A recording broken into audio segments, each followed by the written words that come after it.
วัสดีครับพอกับผมหมอกชาแนลอีกแล้วครับวันนี้กสิมาสำรวจสภาพกันครับเมื่อวานฝนตกแห้งครับ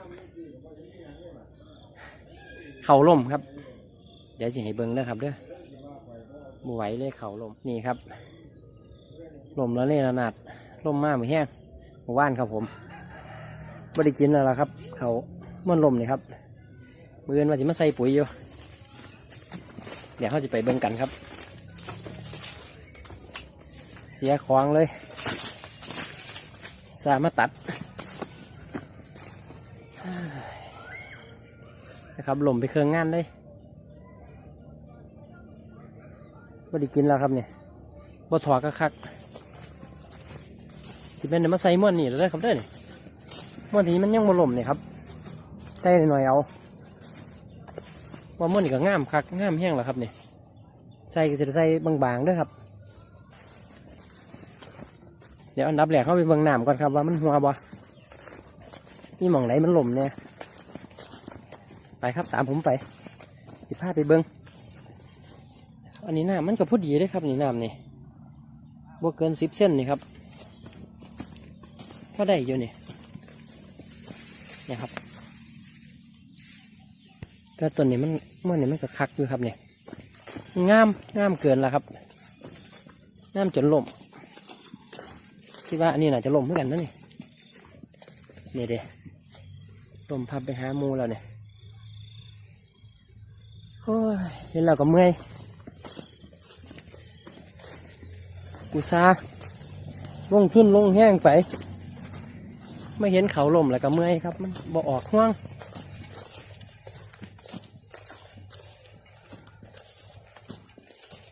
นะครับเดี๋ยวผมท่ายางเบิงทงหน้าเลยครับเด้ออันนี้หน้า6 ไร่นี่ครับเนี่ยได้ปุ๋ยนกปากหางมาว่านนี่มาที่มาใส่ย่างเขาแรงกับฝนตกครับเดี๋ยวเอารถกลับมาว่านนี่ก็จะเป็นมื้ออื่นครับเสาร์อาทิตย์จะใส่มื้อนี้ก็วันที่20ครับศุกร์ที่20 กันยายน2562ครับเดี๋ยวเขาจะเบิ่งงานทั้งผลอีกครับติดป่าครับม้วนงามๆเดี๋ยวเขาถ่าเบิ่งกันได้ครับเด้อโอ้ยมองนี้บ่ไหวเลยครับรับบ่ได้เลยลมยางรุนแรงเลยเบิ่งต้นมั้งครับเนี่ยจะจังหวัดเดือนพฤศจิกาครับอาจจะมีลมมรสุมอาจจะมีพายุพัดเข้ามาอีกอยู่ครับเนี่ยอาจจะลมตื่มกันอีกเพราะเขามันงามเกินครับ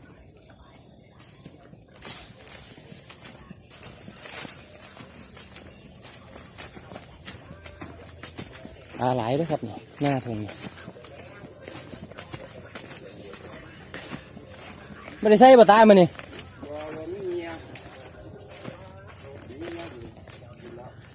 โอ้ยทั้งผีกระลมคือกัน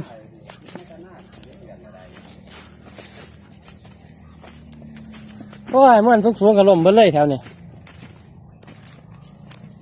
เฮ้ยเอาปุ๋ยมาใส่บ้านละนี่ครับก็เอาเบ็ดเนี่ยไปเข็งมาใส่อยู่ภูเขาครับแต่ว่าบ่กินไปเข็งมันตัวใหญ่พอดเลยใส่เบ็ดกบหรือกบ2 ตัวกันนะครับแต่ว่ามืออื่นเนี่ยผมจะเอาเนื้อปลาหมึกมาใส่พร้อมครับมืออื่นเนี่ยอาบน้ำกันครับน้ำหัวครับน้ำรั่วหัวเล็กๆน้อยๆจังนี้จังไรครับ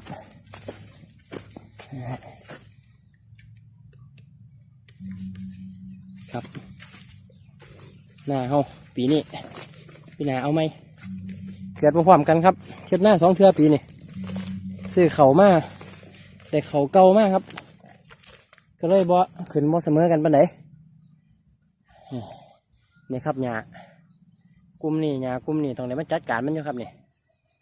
มื้ออื่นนี่นะครับใส่ปุ๋ยใส่หยังแล้วก่อนใส่ปุ๋ยหมากแล้วก่อนทำอื่นเขาจะไปจัดการมันเนี่ยครับเข่าขึ้นงามๆนี่มีแต่หญ้านำไปเบิดได้ครับนี่มันมีแต่เข่าเด้หญ้าก็มีเด้มื้อนี้สิเบิ่งน้ำหัวไปก่อนครับถ้าบ่หัวก็จัดหนักเลยมื้ออื่นครับบ้านปุ๋ยเลยอาจจะใส่แค่สอบเดียวกันครับอีกสอบหนึ่งยันบ่ใส่อยู่เพราะมันถึงงามเกินนี่ถาดลัก3 ถาดมันไม่ได้ตัวเจนพร้อมอาจจะงามสูงขึ้นไปอีกนะครับ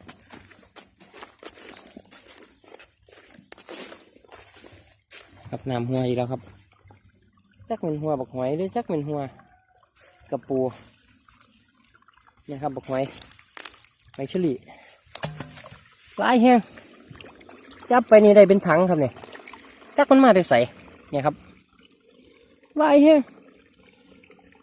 หน่วยทอดนิ้วโป้เนี่ยมันก็ไข่แล้วครับผมก็งงมันที่กันเดี๋ยวขออนุญาตอัดไว้ก่อนครับอัดน้ำก่อนเดี๋ยวขออัดน้ำจะเข้าก่อนครับบัดนี้โอ้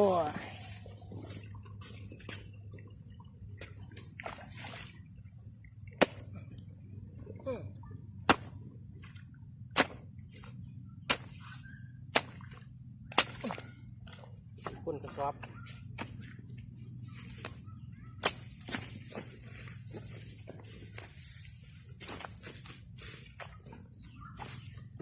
หัวถือก้นกระสอบ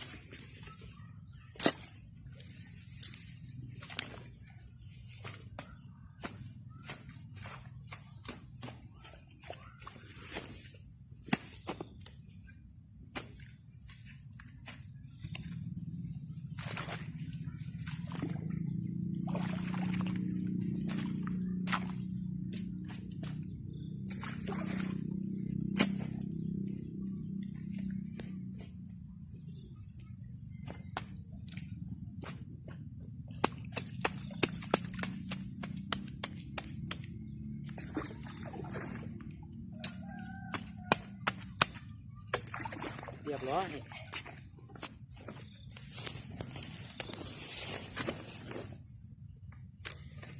ไปต่อครับเฮ้าวันนี้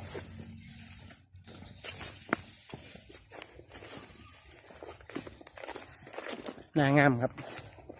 แต่จะได้เขาบ่งานงามแต่ใบ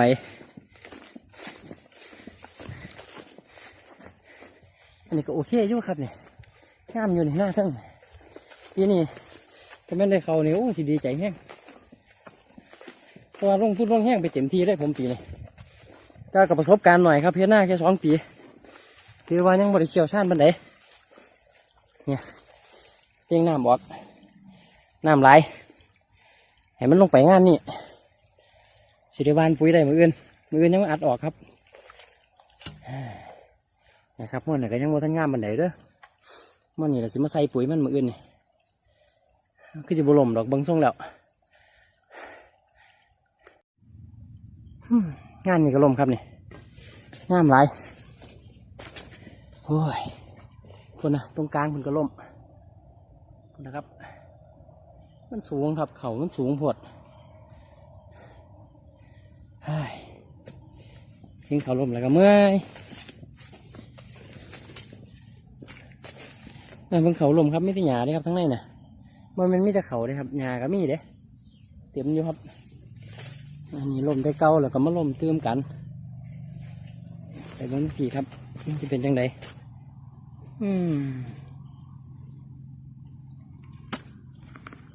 กระปู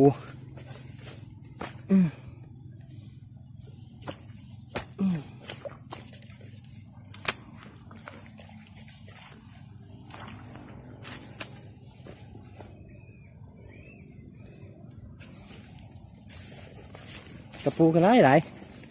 ถ้าบอกไม้เฉลี่ยว่าเป็นซุ้มนุ่มมันบอกรดขาจังได้กับปลาไต